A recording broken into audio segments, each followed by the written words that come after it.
Alhamdulillah, alhamdulillahilladzi an'ama 'alaina bi ni'matil iman wal islam. Asyhadu an la ilaha illallah wa asyhadu anna Muhammadan abduhu wa rasuluh. Qala Allah ta'ala fi kitabihil karim,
hadirin kaum muslimin, saudaraku Masjid Lanudal Juanda yang dirahmati oleh Allah Subhanahu wa ta'ala. Di siang kali ini kita ditakdirkan oleh Allah Subhanahu wa ta'ala melalui seorang muadzin yang dimana di penjuru ataupun di masjid-masjid dari ujung timur sampai ujung barat, setiap hari Jumat seorang khatib selalu mengajar dan mengingatkan kepada diri pribadi dan juga kepada kaum muslimin yang hadir di siang kali ini. Hai orang-orang yang beriman, bertakwalah kalian dengan sebenar-benar bertakwa, yaitu menjalankan perintah-perintah Allah dan menjauhi segala larangan-larangan Allah, dan jangan sekali-kali mati ataupun wafat dalam keadaan tidak membawa iman dan Islam. Hadirin kaum muslimin, saudaraku yang dirahmati oleh Allah Subhanahu wa ta'ala,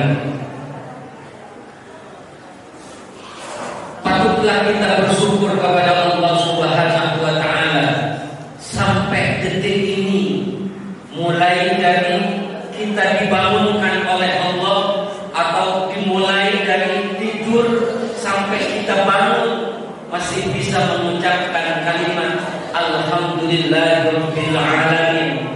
Tapi di situ tidak cukup dengan cuma mengucapkan alhamdulillah, tapi kita mengaplikasikan bahwa kita benar-benar bersyukur kepada Allah Subhanahu wa ta'ala. Kita diberikan nafas, kita bisa menghirup udara segar. Itulah nikmat Allah yang paling besar di antara nikmat-nikmat yang lain. Ma'asyiral muslimin wa zumratal mu'minin rahimakumullah. Makanya ketika kita hadir ke masjid-masjid atau ke masjid-masjid terdekat kita, maka di hari Jumat kita jangan cuma sekedar datang saja, atau cuma sekedar ngantuk saja, atau cuma sekedar hadir saja, tapi kita perhatikan apa isi kandungan apa yang sudah dikhutbahkan oleh seorang khatib.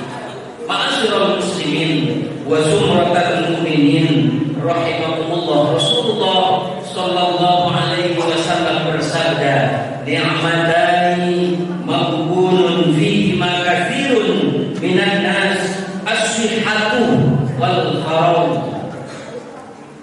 Rasulullah sallallahu alaihi wasallam selalu mengingatkan kepada makhluk ciptaan Allah yang paling sempurna di antara makhluk-makhluk yang lain. Jagalah dua ini, jangan sampai kita lalai dengan dua nikmat ini. Apa yang pertama? As-sihhatu, kita diberikan sehat jasmani, kita diberikan sehat rohani.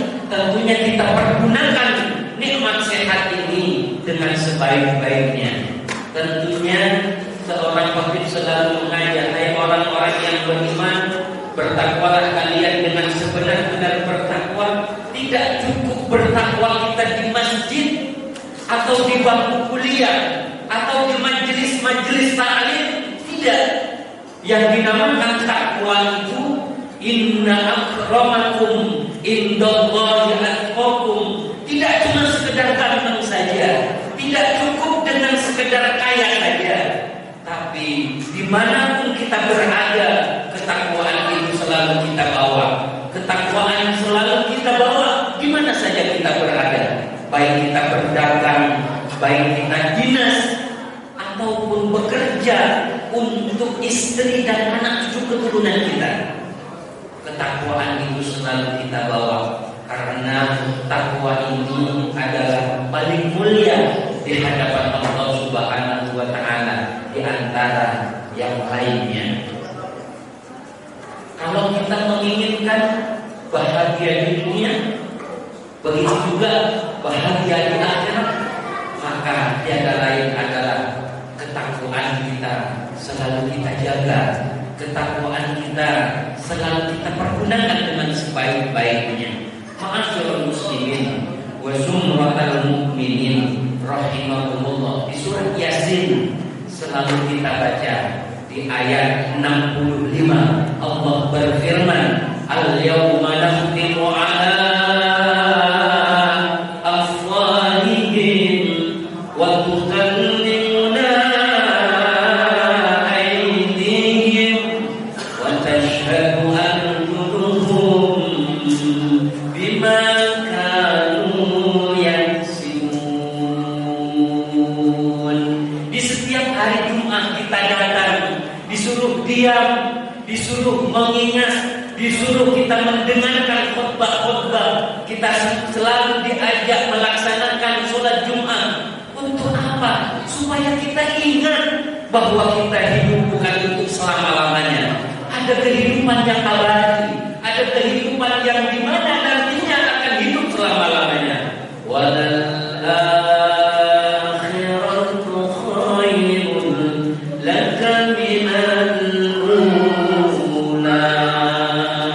Bolehkah kita bersenang-senang? Boleh. Ayo kita bertawa-tawa, ketawa-ketawa. Boleh. Silahkan, mumpung masih hidup di dunia. Tapi ada pertanggungjawaban di hadapan Allah Subhanahu wa Ta'ala. Semenjak kita lahir sampai kita ke liang lahat akan dipertanggungjawabkan di hadapan Allah Subhanahu wa Ta'ala. Ketika amal baik dan amal buruk dipertanggungjawabkan di hadapan Allah Subhanahu wa Ta'ala, kita dalam keadaan telanjang. Kita memikirkan kita sendiri, tidak kita memikirkan orang lain, tidak kita memikirkan saudara kanan kiri kita, tapi yang kita pikirkan gimana ketika kita menuju Shiratal Mustaqim di atas neraka untuk menuju surganya Allah.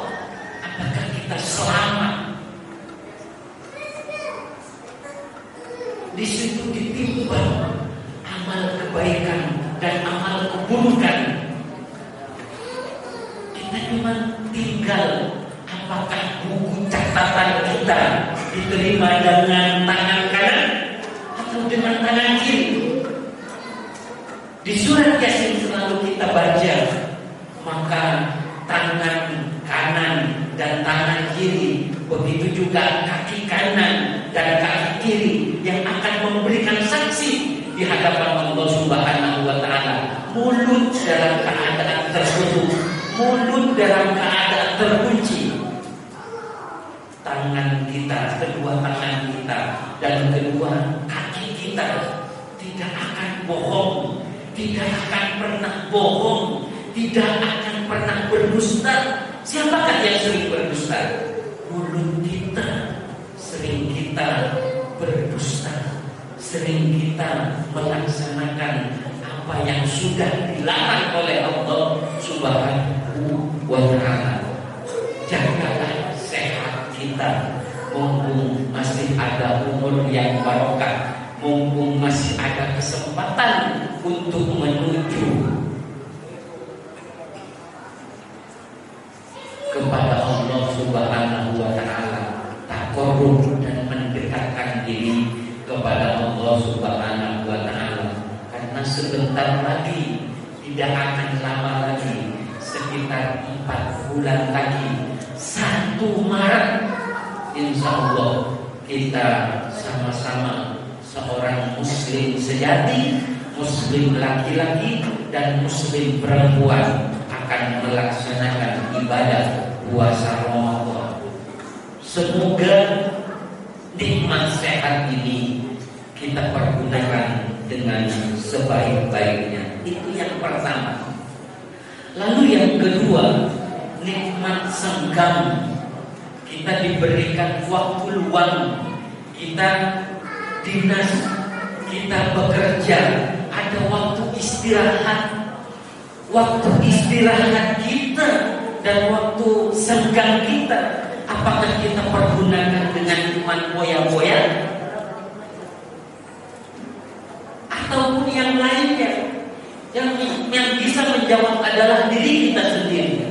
Selalu kita diingatkan di surat Fussilat di ayat 4, di surat 41 di ayat 46 Allah berfirman, "Man 'amila shalihan falinafsihi wa man 'asaa fa'alaiha wa ma rabbuka bidzallamin lil 'abid."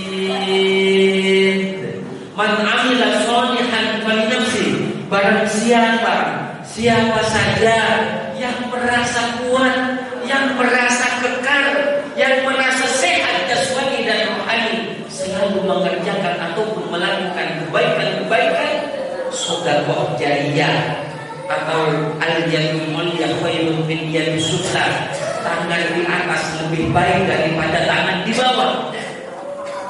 Selalu kita ringan tangan, bukan sering mempelukkan istri dan anak, tapi ringan tangan kita memberikan harta benda, sebagian untuk fakir miskin, untuk du'afa, untuk kemaslahatan umat, supaya kita masjid ini makmur, masjid ini hidup. Maka nanti di hadapan Allah Subhanahu wa Ta'ala, tangan kanan kita akan menerima buku catatan kebaikan-kebaikan. Waktu senggang kita pergunakan untuk qiraatil Quran. Sinarilah rumah-rumahmu dengan membaca Al-Quran. Dengan sinaran apa lagi? Nawwiru buyutakum bis sholat. Sinarilah rumah-rumahmu dengan sholat. Tentunya sholat duha, sholat tahajud, dan sholat witir. Sholat 5 waktunya kita kerjakan sholat jamaah di masjid Lancar, masjid kebanggaan ini. Belum bisa membaca Al-Quran, Ustaz, masih tergesa-gesa, masih banyak kepentingan-kepentingan yang lain.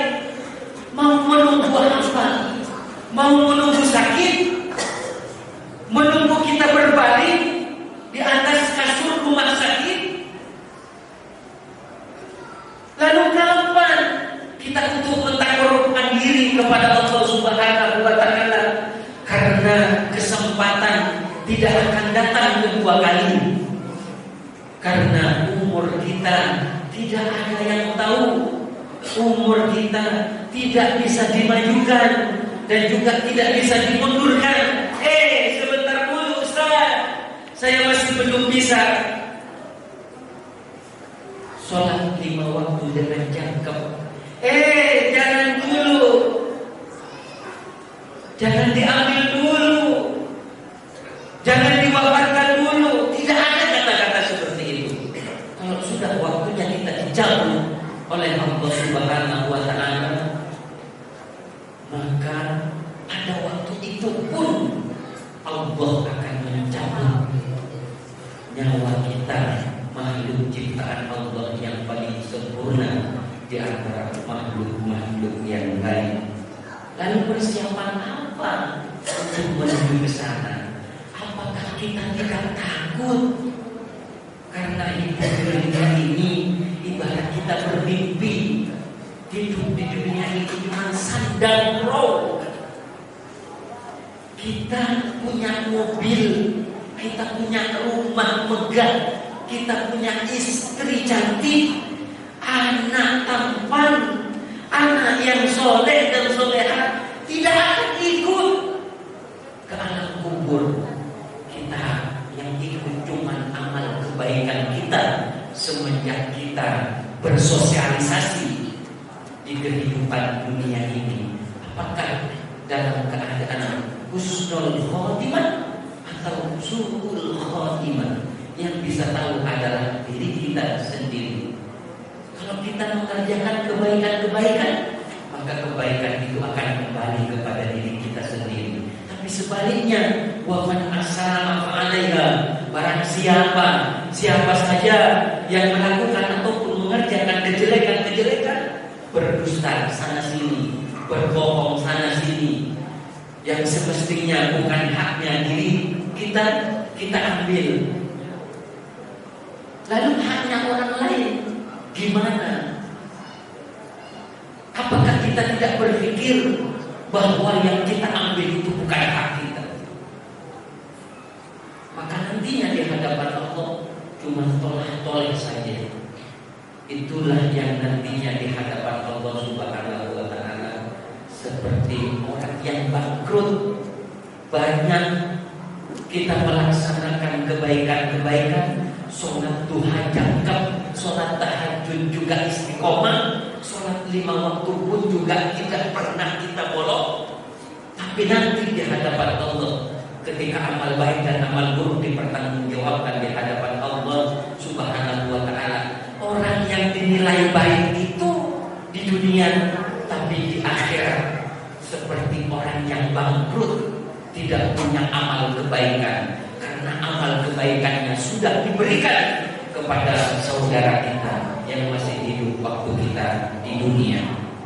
Ma'asyiral muslimin wa zumratal mu'minin rahimakumullah. Lalu yang terakhir, wa ma rabbuka bidzalla mintil amin. Allah itu tidak zalim kepada hambanya, tidak durhaka kepada hambanya. Yang sering zalim, yang sering tidak patuh atas perintah-perintah Allah, yang bisa menjawab adalah diri kita sendiri. Ma'asyiral muslimin wa zumratal mu'minin rahimakumullah. Mungkin ini sekelumit khutbah di Masjid Ranodal Juanda ini. Semoga ini menjadi peringatan, semoga ini menjadi introspeksi diri. Selalu kita semangat untuk melaksanakan ibadah mahdhah dan ibadah ghairu mahdhah. Barakallahu li wa lakum fil Qur'anil azim wa nafa'ani bima fihi minal ayati wa dzikril hakim wa taqabbal minni tilawatahu innahu huwas samiul alim.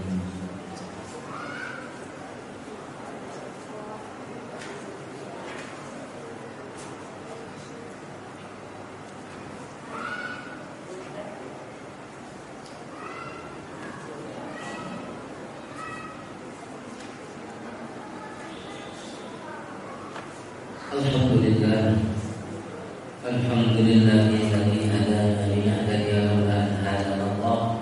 Asyhadu an la ilaha illallah wa asyhadu anna Muhammadan abduhu wa rasuluh. Allahumma shalli ala sayyidina Muhammad wa ala ali sayyidina Muhammad kama shallaita ala sayyidina Ibrahim wa ala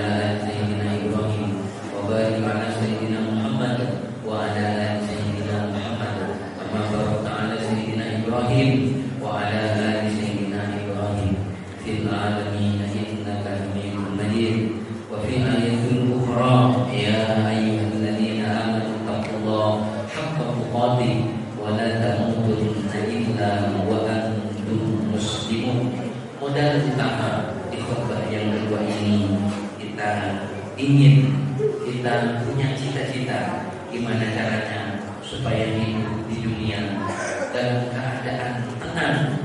Banyak orang yang kaya raya, banyak orang yang berlimpah ruah harta bendanya, tapi belum tentu hati dan perasaan kita, tubuh kita dalam keadaan tenang. Gimana caranya supaya kita tenang hidup di dunia dan hidup di akhirat? Jalan satu-satunya adalah takwa kita kepada Allah Subhanahu wa Ta'ala dan memperbanyak membaca Al-Qur'anul Karim. Kalau masih belum bisa membaca Al-Qur'anul Karim, ayo kita belajar mumpung masih ada kesempatan, mumpung masih diberikan sehat jasmani dan sehat rohani. Ayo kita belajar kepada orang yang sudah bisa membaca Al-Qur'anul Karim. Karena kalau kita kepingin tenang hidupnya, maka memperbanyaklah membaca Al-Qur'anul Karim dan juga kita kerjakan apa yang sudah diperintahkan oleh Allah Subhanahu wa Ta'ala dan apa yang sudah dilarang oleh Allah Subhanahu wa Ta'ala kita tinggalkan dengan sebaik-baiknya. Insya Allah dengan modal itu kita akan hidup bahagia di dunia dan bahagia di akhirat. Kita selalu berdoa di ujung doa, Rabbana atina fid dunya hasanah wa fil akhirati hasanah wa qina adzabannar. Ya Allah, berikanlah kami kebahagiaan di dunia dan berikanlah kami kebahagiaan di akhirat dan jauhkanlah kami dari api neraka. Allahumma fir lil mu'minin wal mu'minat, lil muslimin wal muslimat, al ahya minhum wal amwat. Allahumma ya Allah, ampunilah dosa-dosa kami, dosa-dosa kedua orang tua kami yang masih hidup ataupun yang sudah meninggal. Ya Allah, anugerahkan anak cucu keturunan kami, ya Allah, menjadikan anak cucu keturunan kami yang soleh dan solehah, yang selalu berbakti kepada kedua orang tua kita. Ya Allah, ya Rahman, ya Rahim, berikanlah rezeki yang halal, rezeki yang barokah, rezeki yang bisa menenteramkan hati sanubari kami, ya Allah. Ya Allah, tunjukkanlah kami ke jalan yang lurus dan jangan tunjukkanlah kami ke jalan yang sesat. Ya Allah, jika ada saudara kita, sahabat kita, jamaah masjid lalu dan cuaca yang lagi sakit ataupun lagi dalam perjalanan, ya Allah, istiqomahkanlah ya Allah untuk sholat di masjid kebanggaan ini. Ya Allah, ya Rahman, ya Rahim, jika kami sudah benar-benar waktunya sudah dicabut oleh Allah Subhanahu wa Ta'ala, ya Allah, matikanlah kami ya Allah, wafatkanlah kami ya Allah dengan wafat husnul khotimah. Rabbana zalamna anfusana wa illam taghfir lana wa tarhamna lanakunanna minal khasirin. Rabbana la tuzigh qulubana ba'da idh hadaytana wa hab lana min ladunka rahmah innaka antal wahhab. Rabbana atina fid dunya hasanah wa fil akhirati hasanah wa qina adzabannar wa qina adzabannar wa qina adzabannar wa qina jannata ma'al abrar ya aziz ya ghafar ya rabbal alamin. Wa sallallahu ala sayyidina Muhammadin wa ala alihi wa sahbihi wa sallam. Subhana rabbika rabbil izzati amma yasifun wa salamun alal mursalin walhamdulillahi rabbil alamin. Ibadallah, innallaha ya'murukum bil 'adli wal ihsan wa ita'i dzil qurba wa yanha 'anil fahsya'i wal munkari wal baghi ya'idukum la'allakum tadhakkarun. Wa dhkurullaha al-'alima yadhkurkum washkuruhu 'ala ni'amihi yazidkum wa la dhikrullahi akbar. Aqimus shalah.